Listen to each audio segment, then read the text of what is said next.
Jacob Rees-Mogg, Brexit Opportunities Minister and supporter of Liz Truss and the Tory leadership campaign, joins us live from College Green in Westminster. Good morning to you.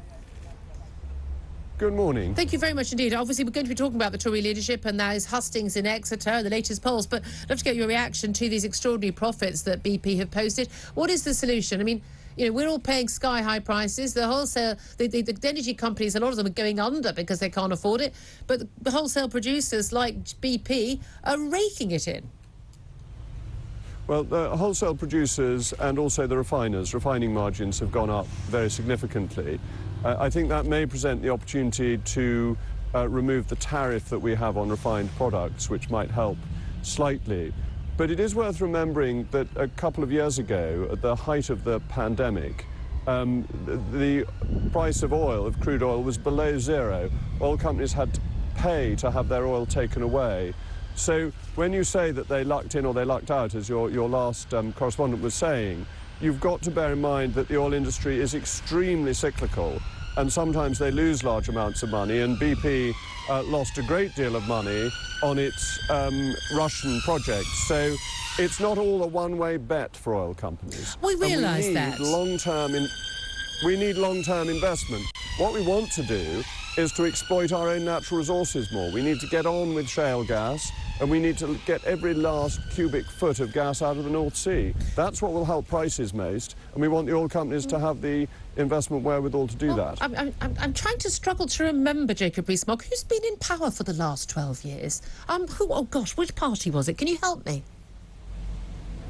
Well, if you want history going back to 2010, there was 5 years of coalition that had the Lib Dems in power, which you and I may think, I wouldn't wish to ascribe political views to you, but I certainly think was not an ideal form of government. Oh, come on, Jacob Rees-Mogg, you've been in power, the Tories have been in power, either on their own or the majority. Well, hold on. For 12 years. We could have been investing all that time. Ms. Hartley-Brewer, I know it's very easy to forget the Lib Dems, and naturally something one easily slips into, but they were sharing power for 5 years. That was not a Conservative government, it was a coalition government. Right, were they stopping? They were stopping us investing in becoming an energy-secure nation, were they? Well, Michael Fallon, when he was Energy Secretary, was pushing very hard for shale gas. I'm sorry, for the last 7 years, have we or have we not been fracking for shale gas? Well, no, we haven't. I'm sorry, and the Lib Dems were stopping you how?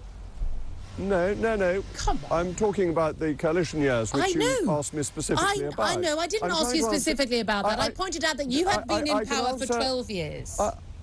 But we haven't been in power for 12 years. That's factually inaccurate. All right, 7 years. When did the fracking start in the last 7 years? 7 years. 7 years. There's been some experimental fracking. We need to do much more. The Conservative government, with a majority of 80, stopped fracking because of your absurd obsession with net zero. Circumstances have changed. Well, fracking actually helps us reach net zero because it's lower emissions than importing LNG. So if your interest is net zero, fracking will actually help you with that. Circumstances have changed because we're in an energy crisis, because we didn't make ourselves self-sufficient in reliable, secure and affordable energy. But there we are. This is a big issue. I'll let you write to reply. It is indeed. It's crucial. It's a crucial issue. Absolutely crucial issue, and it's very important that we extract all our domestic sources of energy. And what has happened with Russia's aggression in Ukraine has been a reminder of that. Yeah. Very important one. But we shouldn't delay now. Some of us were pointing this out for some years. Some of the Tory leadership contenders were pointing it out for some years, and the government wasn't listening. You've been backing Boris Johnson as he had a ban on fracking. Well, I'm supporting Boris Johnson for a whole range of reasons, though this leadership election is no longer about Boris Johnson. But not just on fracking.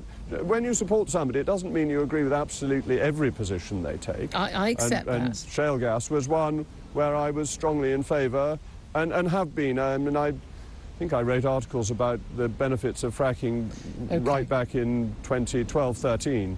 All right, but we know this is a massive part of the cost of living crisis, which is a huge part of this Tory leadership debate. Indeed, I do wonder whether the issues with the MP Chris Bidshaw and Partygate wouldn't have actually come to a head with Boris Johnson if it hadn't been for the cost of living crisis.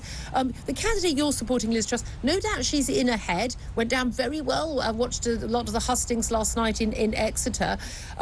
It's interesting, though, this poll that the Times has got today suggesting that she's only 5 points ahead of Rishi Sunak, not as far ahead as perhaps, the betting companies and many in the media would like to make us think. Why do you think that is? Well, I think elections are often very close, and it's important to work hard. I have no idea whether this poll is right or whether the earlier YouGov poll is right. What you have to do in a campaign is make sure you get every vote out. And I think Liz Truss is the right answer for both the country and the Conservative Party. I think her economic policy has a chance of working, of bringing down the cost of living, of making people better off, rather than promising tax cuts on the never-never. Because obviously her promise to cut taxes almost immediately has gone down very well, but also some of the other things she's announced, this war on Whitehall waste. The front of the Mail today, I've got Liz Al-Holt junk food tax, and of course she's got the support of Penny Mordaunt as well, which is, and along with Ben Wallace and others, is seen as being a big boost to her moves. A lot of that is really sort of music to the ears of Tory party voters, isn't it? Well, we've got a Conservative majority. We want a government that does Conservative things. I've never been a great advocate of telling people what food they ought to eat. I think that you can leave people to decide these things for themselves, so I welcome that. I very much welcome the reduction of waste in the civil service. We're trying to get civil service back down to its 2016 numbers. That's part of my ministerial responsibility. And so, yes, I think what she's saying is not only welcome, but it's a very important approach to governing. It's about efficiency and it's about freedom, allowing people to make choices for themselves, which is a fundamental Conservative belief. Yes, I remember when we were allowed to do that. Can I just ask you just finally, you said of course, you are Brexit Opportunities Minister and you're also responsible for trying to cut those numbers in the civil service. Have you got those Whitehall staff that are still on staff? Have you managed to get them back into working in the office again, or are they all still working from home? Not enough. We need to get people back into work in much larger numbers than currently are. Some individual areas are doing very well. I was in our Birmingham hub last week, and Ofsted, for example, was absolutely full. Everybody from Ofsted every desk Ofsted had was being used. Other parts of the hub were vast acres of empty desks, and we need to see people back in the office because some public services are not being delivered as well as they should be. And this seems to me to correlate with working from home. Can I ask you just one final question? It was something someone posted on Twitter yesterday, and I did wonder, other than the lionesses, the question was, what's actually working in Britain today? What actually works well in Britain today? Can you think of any public service? Well, you mentioned the lionesses. Our Test cricketers didn't do too badly against New Zealand.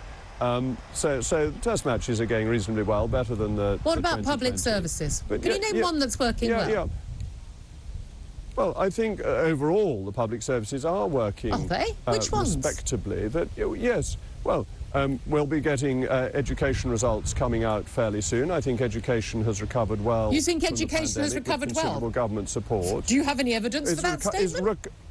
Is recovering well. Well, we'll see the results, exam results. Well, we can give every child an A star, and then we can say everything's fine. The fact they can't read and write doesn't matter. No. Schools have been getting back to normal post the pandemic. You look at the lowest level of unemployment pretty much since 1974. Payroll employment. 5 million people have just disappeared where it was off. Before.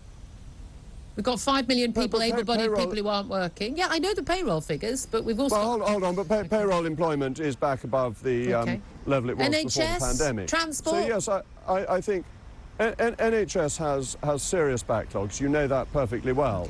But if you take transport, I had a good journey back from Somerset yesterday with the M4 now running at 4 lanes from exit 12 into... exit 2, so exit 3. So it's, things are working. That's the best we can do. Jacob Rees-Mogg, we'll have to leave it there. They're all shouting at me. I'm going over time. Brexit Opportunities Minister Liz Truss, supporter of Jacob Rees-Mogg.